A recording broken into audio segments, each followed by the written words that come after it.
me just load my PowerPoint. So, this is a roundtable, so we mean to leave lots of time for discussions and questions. So I'm going to show again,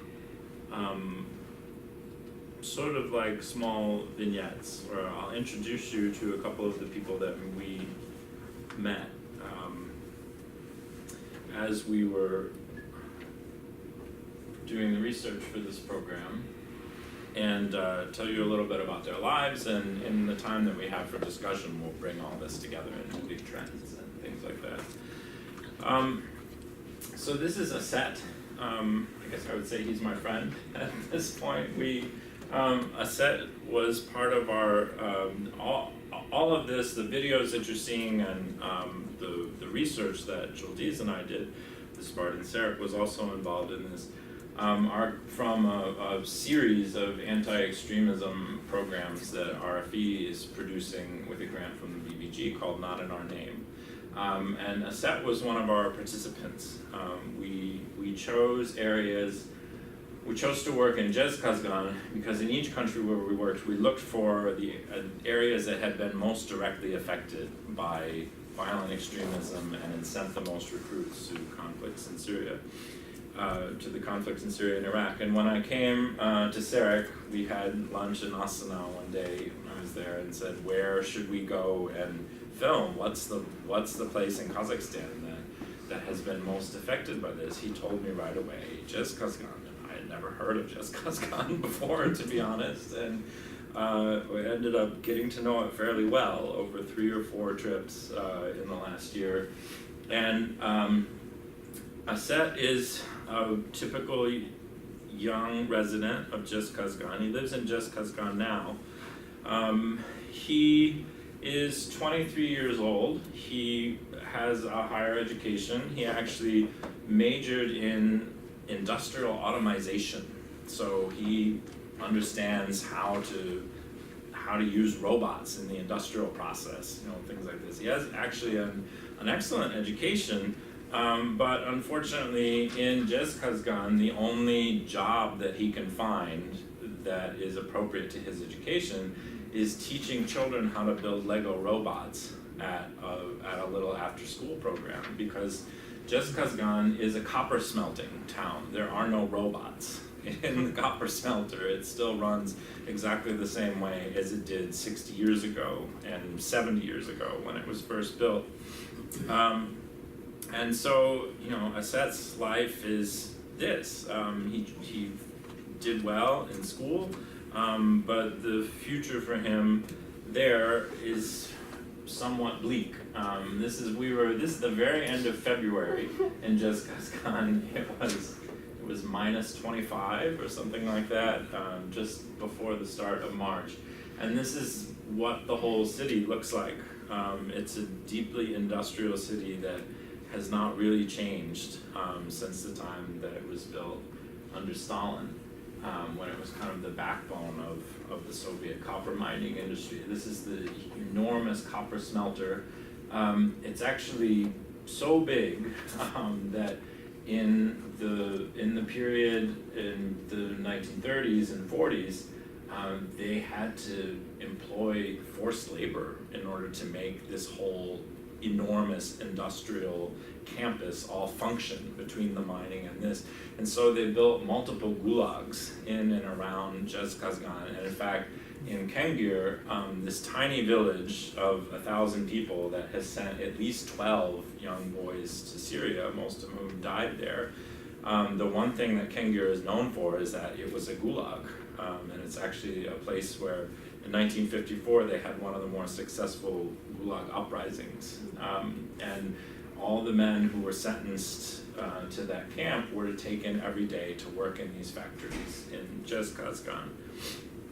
And Aset himself was born and grew up in a tiny little city a little bit outside of Satpayev, the mining town, that's called Rudnik, which means like a vein of copper. And it was, at the time that it was built in the 1940s, I guess, it was a model Soviet city. It was a beautiful little place where they brought people all over the Soviet Union, specialists and technical specialists, to come there and live and be part of this enormous industrial enterprise. But like its name, although it was built on the side of the main mining sources that they used, eventually, within the last 20 years, the initial mining deposits have all been used up. And so now the entire town of Rudnik, where Asset grew up, is worth more for the small copper deposits that are underneath it than it is as a town.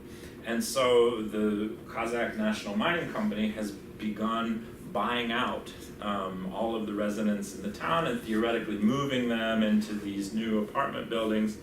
And although Asset is only 23, the place where he grew up is already a ghost town. And as part of a documentary that we'll be producing for this project, he took us on a tour of his city and the place where he lived. And it's really hard to wrap your head around looking at this, the fact that this kid is only 23. This is his childhood home and how rapidly it has deteriorated at this point. This is the back view from his house. This is the entrance to the apartment house that he grew up in. This is where folks used to sit out in front. It's the main entrance to his hallway. And maybe the most interesting thing about it was as we started to film and he told us about his childhood memories in this place, we realized that there are people still living in this building. Even though it clearly should have been condemned, it's about half full of residents who feel like they're better off living in this building than in the so-called new apartments that have been built for them in Satpayev. This is the old town library from the Soviet era that is still full of books, but there are holes in the roof, and so everything is empty. This is the center square that used to have a 2-story restaurant in the middle of it, and it was really interesting to walk with him and listen to him talk about how he remembered this place. And as you walk, people start to appear, and you realize that in spite of the fact that this really looks like a ghost town, there's still quite a few people who live there. They come out and wait for the bus that comes twice a day to take them into Satpayev. So this is a little bit unusual. This is quite a bit worse than what the conditions are like in a lot of the rest of the Zhezkazgan area. But it's something to keep in mind as we go through, and especially as we look at Orly's pictures of Astana that she'll show us a little bit later. This is another one of the people that we got to know during the course of this. This is Oscar. He is a resident and a local activist in Satpayev, in the city that is kind of built outside the mines, and it's a copper mining town. That's the only industry that's in it. And now as the copper mines are drying up, the people who continue to work in mines are sent on these month-long shifts to another area about 12 hours away, where they go on buses and then they live there for a month and then they come back and they go because there isn't enough copper deposit there to support the work anymore. And Oscar is a really interesting person because he was, as people from Satpayev began to go to Syria, he found himself in kind of the middle of all of this because he's around 40 and he had grown up with all of these guys. He had gone to mosque with most of these guys, and as a community activist, he became the person, especially as a devout community activist, he became the person that parents in the village, in the city, came to and asked them, they asked him for help. They said, what can we do? Our children are leaving, our children are getting killed in Syria, and the government has done nothing to stop them. We want the president to listen to us somehow. And so he organized this informal, non-recognized organization called the Parents of Satpayev, where they petition the government to take a more active role in doing something to prevent their children from going to Syria. And so it was very interesting to interview him over a couple of these trips. He was able to explain that the first two Kazakhs who joined ISIS and who became sort of the founders of the Kazakh brigade inside ISIS. So you'll see this is the first video, the first official video that the Kazakh brigade released. We're here in the bottom row. And they had initially gone to study at Al-Azhar in Egypt and been recruited there and went on to found the Kazakh brigade. And so Satpayev became kind of ground zero for the involvement of young Kazakhs in the war in Syria and Iraq, at least as part of ISIS. This is their community mosque and the church right across from it. And what's interesting is that back when the mining company was doing a bit better, it actually sponsored the building of both of these structures. So they built the mosque and they built the church symbolically right across the street from one another. And Oskar was able to tell us about how around 2010, the same year that he began praying and began going to mosque, and about the time that this was built, there was this big sort of religious revival that happened in the town, this boom of people coming and attending, and how after a couple of years, the group began to split up. That at one time, the mosque was full and everybody prayed together, and over a couple of years, a rift developed among the attendees in the mosque, as some of them began, although all of the local experts, as Sarek said, insist that these Salafi preachers came into town and recruited people and things like that. Oskar said that was nonsense, that nothing like that actually happened.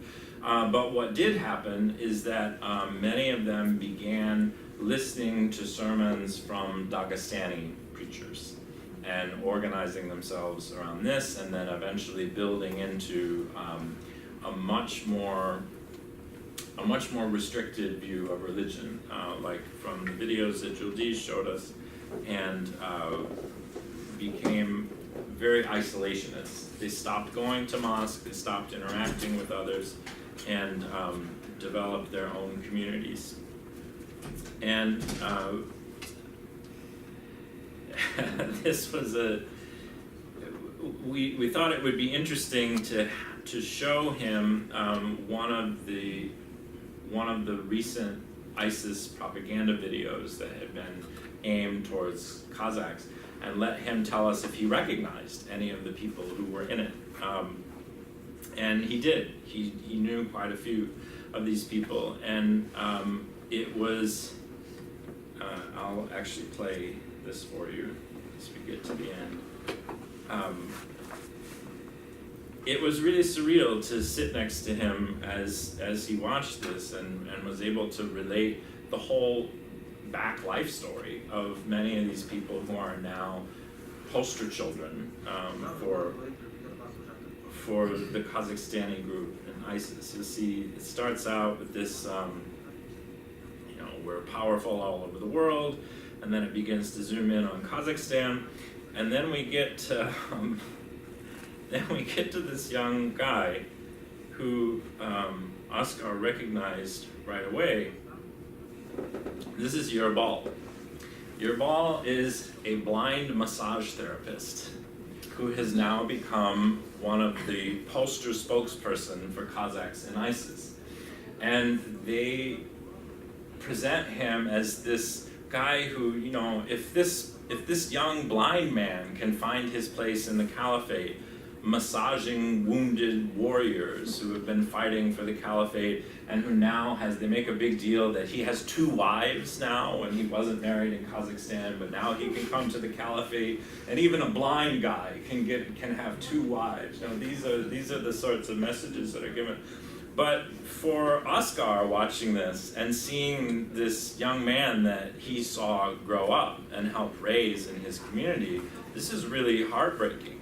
And it was so, the story that he told was not the one that we would have expected. He told us about how Oscar went, about how Yerbal, the young blind massage therapist, went to mosque, and it was the mosque community's idea to send him to massage therapy school because they believed that this was the kind of job that he could do and earn a productive income for himself, even though he was blind.